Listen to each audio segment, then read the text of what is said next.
Bonjour à tous, bienvenue dans notre émission Dimanche Débrief après une journée magnifique de Prix Gannet à Longchamp. Avec moi François Moreau. Bonjour François. Bonjour Francis, bonjour à toutes et à tous. Au sommaire de notre émission, la troisième victoire dans le Prix Gannet de Cyrus Desaigles. Merveilleux Cyrus. La question qui fâche, où sont passés les partants du Quintet et en général au galop? Le retour semaine avec le prix du Muguet remporté par Bawina. La consécration au trot de Burt Parker dans le critérium des 4 ans. Et enfin, notre repéré du jour avec Patrick Vaugelin. Commençons tout de suite avec les faits du jour de cette réunion de Longchamp. Ce dimanche à Longchamp, Cyrus Desaigles s'est montré une nouvelle fois merveilleux. Il a remporté son 3e Prix Gannet.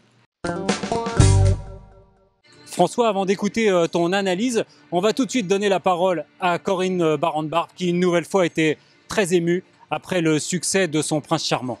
Merveilleux, c'est le cheval d'une vie, c'est un prince charmant, il fait honneur à tous ceux qu'il aime, à son public, à son éleveur, à son propriétaire, il nous rend heureux.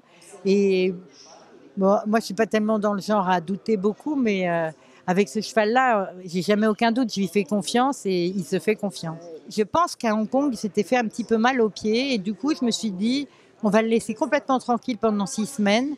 Et reprendre, et ça nous empêchait, ça hypothéquait un peu le tout début d'année, mais après on peut aller au gazon, on peut travailler. D'ailleurs, je remercie aussi Fred Spanu qui est son jockey du matin et qui avait bien vu qu'il était bien aussi.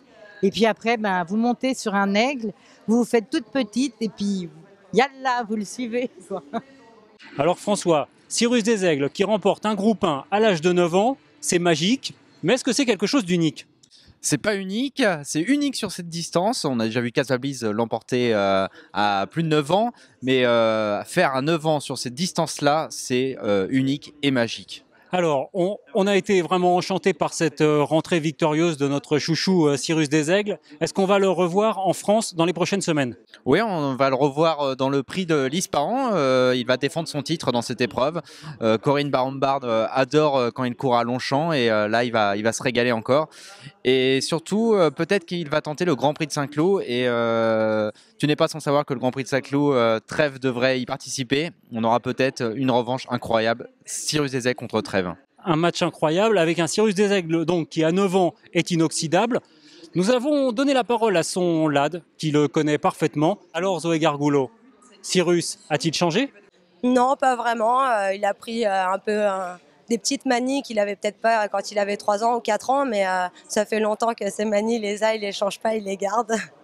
Bon alors, Cyrus, il a battu Al-Kazim, c'était un vrai lot de prix Gannet, c'est pas un petit Gannet au rabais. C'était le Gannet 2014 était exceptionnel avec Trèves, le Gannet 2015 était magnifique.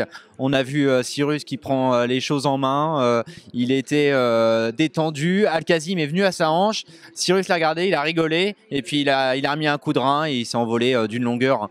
Enfin, faire ça à 9 ans, c'est juste exceptionnel. Il y avait aussi d'autres groupes et la jeune génération était en lice ce dimanche dans le prix Vento. Une petite surprise à l'arrivée du prix Vento, réservé aux pouliches de 3 ans, avec la victoire de l'Allemande Olorda. Elle a même surpris son entraîneur, Michael Figueux. J'ai pensé que gagner, c'est trop difficile contre les plus bonnes pouliches de France. Et une place... j'ai pensé c'est aussi très bien, mais pour gagner, c'est toujours mieux. Le prix de Diane en France. Elle n'est pas engagée, mais peut-être engagement supplémentaire, je vais parler avec le propriétaire. On remercie son entraîneur Michael Figueux qui a fait l'effort de parler en français pour tous nos téléspectateurs. François, est-ce que c'était un lot de prix de Diane ? Eh ben non, Francis, c'était pas un lot de prix de Diane parce que Olorda va pas courir le prix de Diane. Vedouma ne va pas y aller certainement, en tout cas pas sur cette performance-là. André Fabre qui prend les places n'ira pas avec ces deux pouliches-là certainement. Il a d'autres choses en magasin, donc non, c'était vraiment pas une préparatoire au prix de Diane, Francis. On va tout de suite passer à la question qui fâche qui concerne notre réunion de Longchamp. Ce dimanche à Longchamp, 8 courses, 60 partants, seulement 12 concurrents dans le quintet. Faut-il s'inquiéter? Nous avons tendu la parole à un professionnel qui était présent ce dimanche à Longchamp, c'est Christian Scandella. Toujours inquiétant, je veux dire que ce soit le quintet ou les autres courses. Je crois qu'aujourd'hui à Longchamp ils réunissent une soixantaine de partants.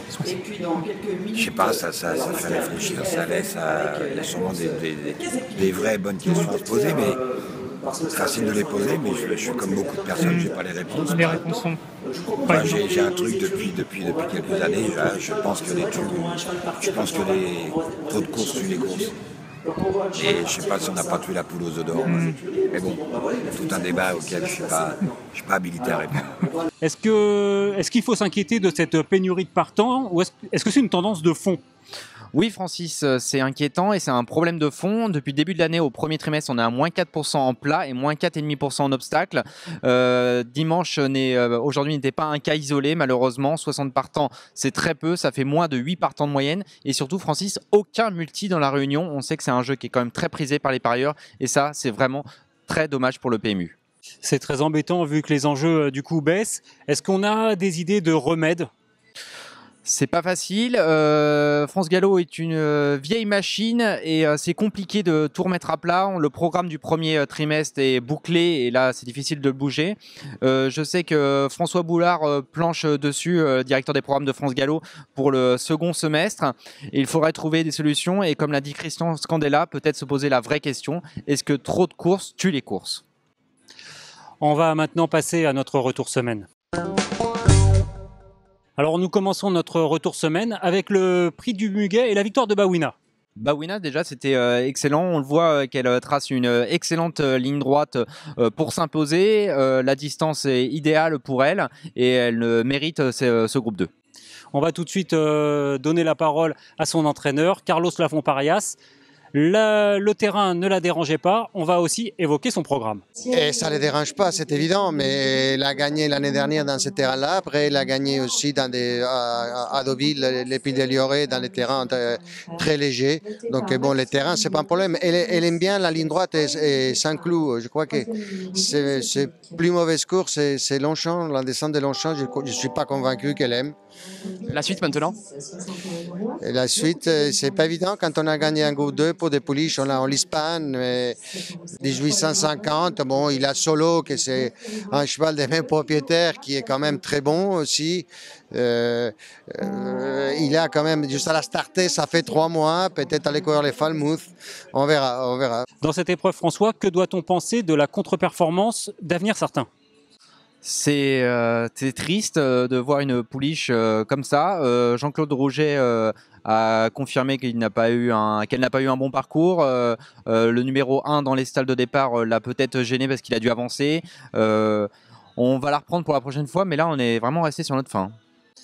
On va maintenant parler aussi du trot avec vendredi soir dans le prix Carjac la belle victoire d'Ustinov du Vivier qui signe son 4e succès consécutif. Timoko était ferré, il prépare toujours l'Elite Lop. Samedi, c'est Philippe Allaire qui a sorti un nouveau bijou. Il s'appelle Bird Parker. Il avait déjà gagné 2 groupes 1 au monté. Il gagne son premier groupe 1 à l'attelé avec ce critérium des 4 ans drivé par Jos Verbeek. Une magnifique victoire. Revenons au plat avec ce samedi à Newmarket la bonne performance de Territories qui a terminé 2e des 2000 guinées derrière Glen Eagles. On devrait le retrouver prochainement. Enfin, un petit mot sur l'obstacle avec Rialco, une info Paris Turf. Rialco qui a décidé de ne pas courir le Grand Steeplechase de Paris. Il est fâché avec le Riley Chain Fence et il va retourner sur les haies. On devrait le revoir la veille du Grand Steeple dans le prix La Barca. Nous allons maintenant enchaîner avec notre repéré du jour. La parole à Patrick Vaugelin. Oui, messieurs, eh bien, pas grand-chose à se mettre sous la dent au cours de cette réunion. Peu de partants, un terrain vraiment pénible. Malgré tout, j'ai quand même repéré dans le quintet le prix RFM, le numéro 8, Santa Maranza.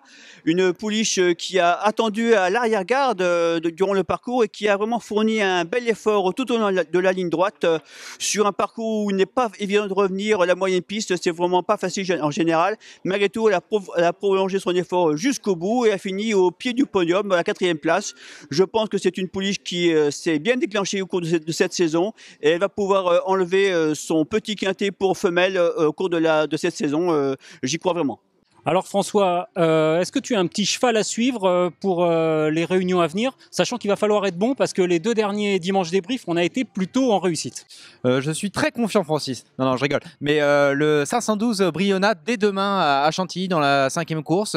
C'est une listelle, le prix Maurice Hilbert. Elle m'avait enthousiasmé l'an dernier et je la pense capable de bien faire. Moi, je vais vous recommander de suivre Aden Gulf. C'est ce mardi à Saint-Cloud. Il va courir la 8e course. Ce sera le 805. François, merci beaucoup. Merci, Francis. On va remercier Fabrice Archambault qui a réalisé les images. On va remercier notre réalisateur Alain Stromboni. Et nous nous retrouvons pour une prochaine émission, un prochain dimanche débrief. Ce sera toujours sur l'hippodrome de Longchamp avec les poules d'essai. Merci à tous.